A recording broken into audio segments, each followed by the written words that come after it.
Hello, everyone. Hey. Welcome to the first episode, Rufus. Yes. High five. We did it. We're finally here. The first episode of the Remote Work and Travel Show, a show where Rufus and I are going to talk to all of you and answer the kind of questions that we know you need to know the answers to if you want to remote work and travel. Whether you have a job or you're working freelance, this show is meant for you. And also, if you think that remote work and travel is something not for you, but you're curious about it, you know where this channel is, you can come back to it and have a look at it when it's relevant to you. Hopefully we can inspire you to think that that is possible, right, Rufus? Absolutely. All right, Rufus, this is the first episode. What is the first question we're going to answer for you?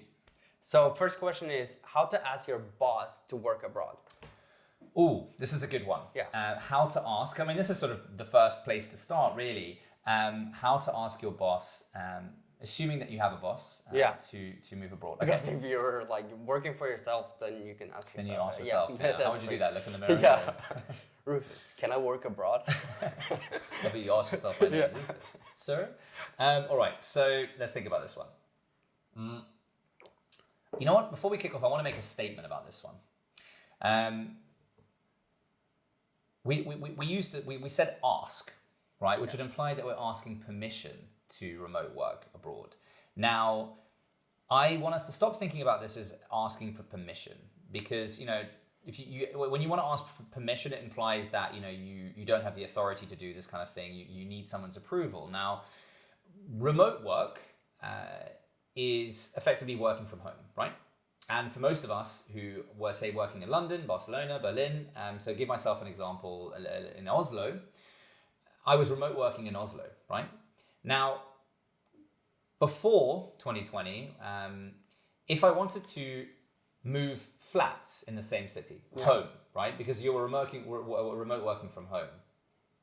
If I wanted to move homes, I wouldn't ask permission to move to a new flat in the same city. Like you were working for a company in Malaga, right? And you lived in the same flat for 3 years. Yeah. Would you ask for permission to move to the flat above? No, absolutely not. Or the one in the next neighborhood or the next No. borough? No, right? You would probably maybe get a moving day and obviously just mention to people you're moving or whatever, but you wouldn't sit down with your boss and say, hey, please give me permission to move flats, right? Now, with remote work into the day it is where we are today in the world, remote work is implying that you work from home. Yeah.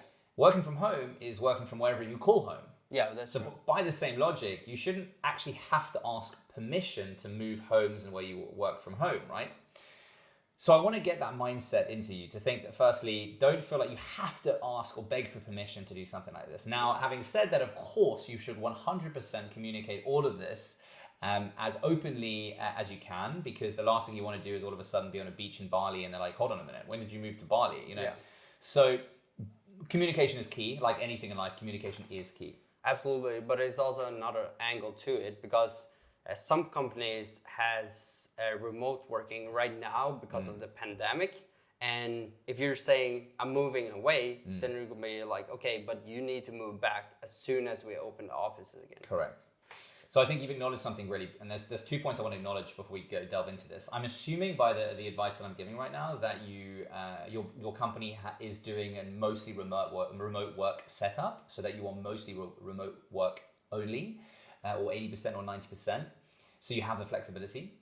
And number 2, that you've been at that company pre-2020, for example, just so that you've actually been working there in a normal setup and going into that. And the reason for that is, I'll come to in a minute. So we've established that you shouldn't have to ask permission, but at the same time, we need to work in a way that we can communicate what you're going to do in a really sort of transparent way and acknowledge the concerns, the risks, all that kind of stuff, right? Now, so the reason that I mentioned it's actually a benefit to have worked at that company before 2020. The reason for that is you can use a phrase such as this, remote work has been working so well for me.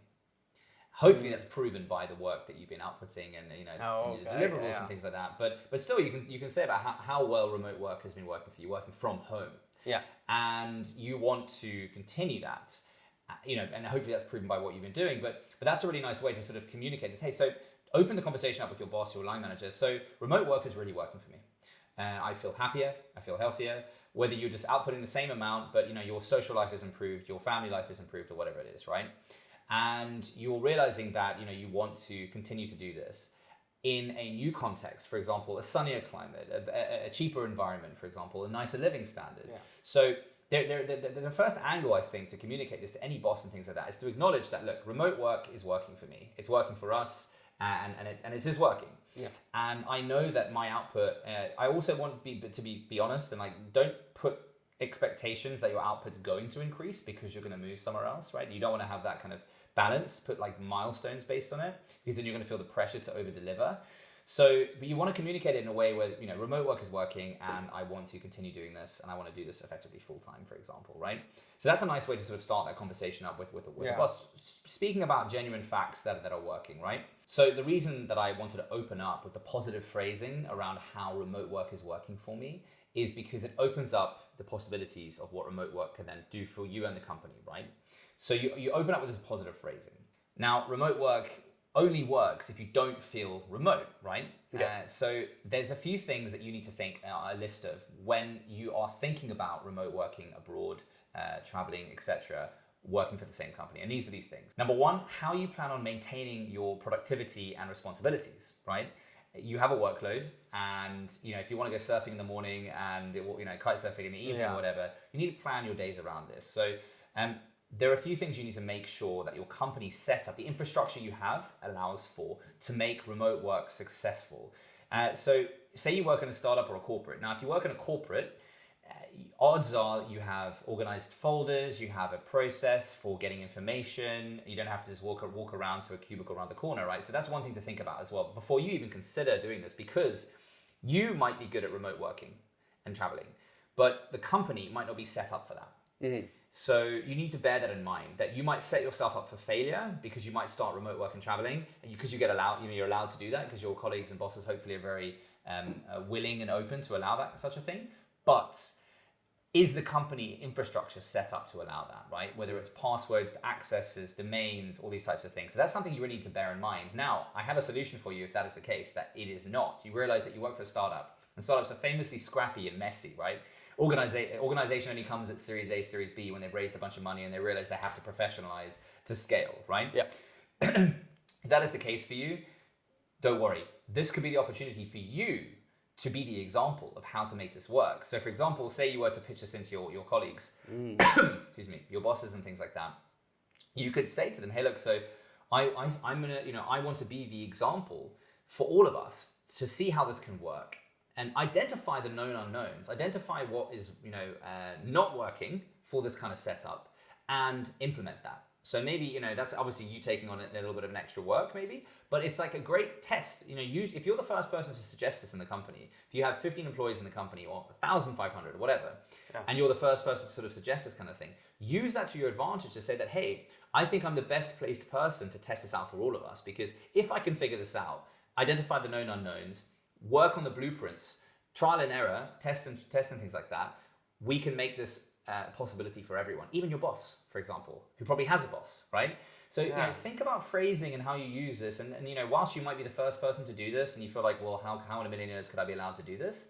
But actually there's an opportunity there for you to be the first person to identify the issues and the benefits, and figure out what works for people, basically, right? So think about that as well. So that's something that can be a benefit of actually even being in an organization that isn't set up for remote work, because you can be the case study, right? Yeah, you're taking the role, and then you're like laying it on the table. I'm taking this role, and then you get permission to take it. I feel that no role is just given to you without showing that you can actually do it. Exactly. So for any, like, if you want to work up in the company or whatever, it's you're like showing the potential to them, or that you can do it like finally, and then you're like, okay, since you're already so good at it, here you go. Same with this. Exactly. And there's a few more things which are obvious, which we'll talk more about in other episodes, about obviously making sure you have very good Wi-Fi. We'll have a whole episode coming out about that, making sure you got 100 megabytes per second broadband. Availability, this is another thing to acknowledge immediately about the availability. And I think it's always good to talk about having a core hour availability, which should typically be half your day. So you say like between 11 and 3, I'm always available. I might get meetings and stuff, but what I mean is I'm contactable, and I will prioritize that contact. That You will information. not be out surfing I between won't be out surfing between 11 and 3 unless the swell's really good. Okay. No, I think that's pretty good. Just remember that you shouldn't look at it as asking for permission.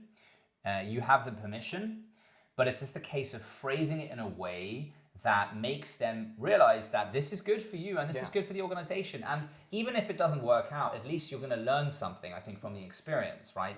That you're going to learn that it works or it doesn't, or you're going to learn that it works for that person or it doesn't, and vice versa, right? Yeah. So, and I think there's a topic that we're going to talk about in the next video about sort of the jealousy around other colleagues and things like that. Yeah, but ultimately, if it's phrased in a way that this is going to be something available to all, even if with families, and you're going to do the groundwork to figure out how to make it a reality, I feel like that's a very neutral, beneficial position to be in, as opposed to like, oh, look at me, because I'm young and free, I can do whatever I want, right? Yeah. There's no preferential treatment here. There's no company politics and dynamics. Yeah, So, and at the same time, you never know what your boss has been thinking, like, oh, should this be possible or not? Because it's been during like 1 year already with remote work, and coming there and showing a visual what it can look like, it's genius. Exactly. Yeah. Cool.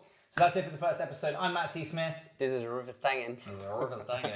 This is the Remote Work and Travel Show. I need to get better at saying remote work, because I keep saying remote work. This is the Remote Work and Travel Show on YouTube. Hit us up at the RWT Show on Instagram. Yeah. Hit Rufus and I up if you have any questions, if you are concerned about speaking to your boss or colleagues about this kind of thing. And let us know if you want us to make a video for you specifically. We would be happy to do that. Thanks for watching. New videos every single week. Ciao for now. Bye. Remote work. It sounds like you're saying it in slow-mo. I know. Remote work. Remote work.